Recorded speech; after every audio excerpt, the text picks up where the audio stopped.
ஆ யோக கரண முறையில் பரிவர்த்தனை செயல்படுமா சார்? ஓகே, நல்ல ஒரு கேள்விதான். திதி யோகம் கரணம் ஜோதிடத்தில் பரிவர்த்தனையை பயன்படுத்தலாமா? பரிவர்த்தனையை பயன்படுத்தினால் பலன்கள் சரியா வருமா வராதா? அந்த ரூலை வச்சுக்கலாமா வேணாமான்னு கேட்குறாங்க. முன்ன பரிவர்த்தனை அப்படின்னா என்ன? பரிவர்த்தனைகள்ல யாராவது சொல்லுங்க. கிரக பரிவர்த்தனை இருக்கு, நட்சத்திர பரிவர்த்தனை இருக்கு சார். சுக்கிரன் வீட்டில் குரு, குரு வீட்டில் சுக்கிரன், இப்படி அவர்தான் சொல்றேன் சார், அது பரிவர்த்தனை. சரி, நட்சத்திர பரிவர்த்தனைனா என்ன?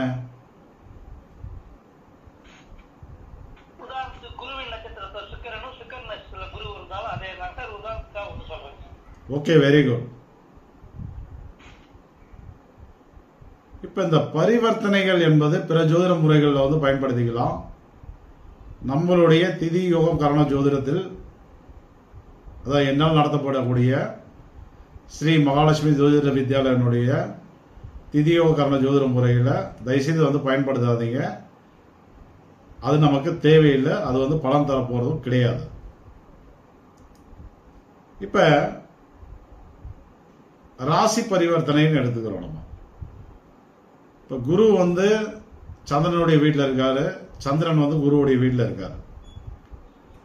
நம்ம பலன்கள் எடுக்கும் போது ஒரு கிரகம் எந்த நட்சத்திரத்தில் இருக்கு, ஏன்னா ஒரு வீட்டை நம்ம பொதுத்தன்மையா எடுத்துக்கிறோம். நம்ம இப்ப கடக வீடு அப்படின்னா கடக வீட்டில் புனர்பூசம் இருக்கு, பூசம் இருக்கு, ஆயில்ய நட்சத்திரம், 3 நட்சத்திரங்கள் இருக்கு, 9 பாதங்கள் இருக்கு.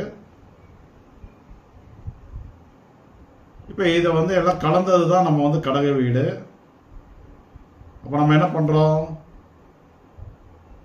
புனர்பூசத்தில் நின்றால் தனிப்பலன், பூசத்தில் நின்றால் தனிப்பலன், ஆயில்யத்தில் நின்றால் தனிப்பலன் பிரிச்சிடும். இப்ப ஒரு கிரகம் எந்த நட்சத்திரத்தில் இருக்கு அப்படிங்கிறதை பொறுத்துதான் பலன்களை முடிவு பண்றோம்.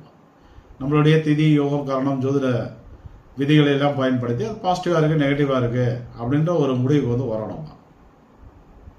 இந்த வீட்டில இருந்து அந்த வீட்டுக்கு போயிட்டாரு, அந்த வீட்டில இருந்து இந்த வீட்டுக்கு வந்துட்டாரு அப்படின்ட்டு அந்த வீட்டை வைத்து 2 வீடுகளை வைத்து ஒரு பலன் உருவாகுது. அதை நம்மளுடைய ஜோதிடத்தில் பயன்படுத்துறது இல்லை. அப்படி அந்த வீடு பரிவர்த்தனைகளை எடுத்தாலும் அது பலன் தராது. சரி சார், நம்ம தான் நட்சத்திர அடிப்படையில் பலன்கள் எடுக்கிறோமே, இப்ப நட்சத்திர பரிவர்த்தனைகளை பயன்படுத்திக்கலாமா அப்படின்னு கேட்டா அதுவும் பயன்படுத்த வேண்டாம். அதை நான் பயன்படுத்துறது இல்லை. அது நிறைய ஆய்வு பண்ணி பார்த்துட்டேன். நான் நீங்க கேட்டதுக்காக உடனே சொல்லலை. பல வருடங்களாக நிறைய ஜாதகங்கள்ல அந்த நட்சத்திர பரிவர்த்தனைகளை வைத்து 2 கிரகத்தையும் மாத்தி போட்டு நம்மளுடைய விதிகள்லாம் வைத்து நிறைய ஆய்வுகள் பண்ணி பார்த்தாச்சு. அந்த பரிவர்த்தனைகள் பலன் தரது இல்லை.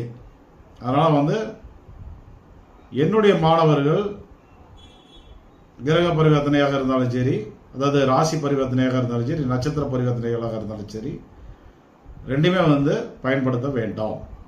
ஓகேவா?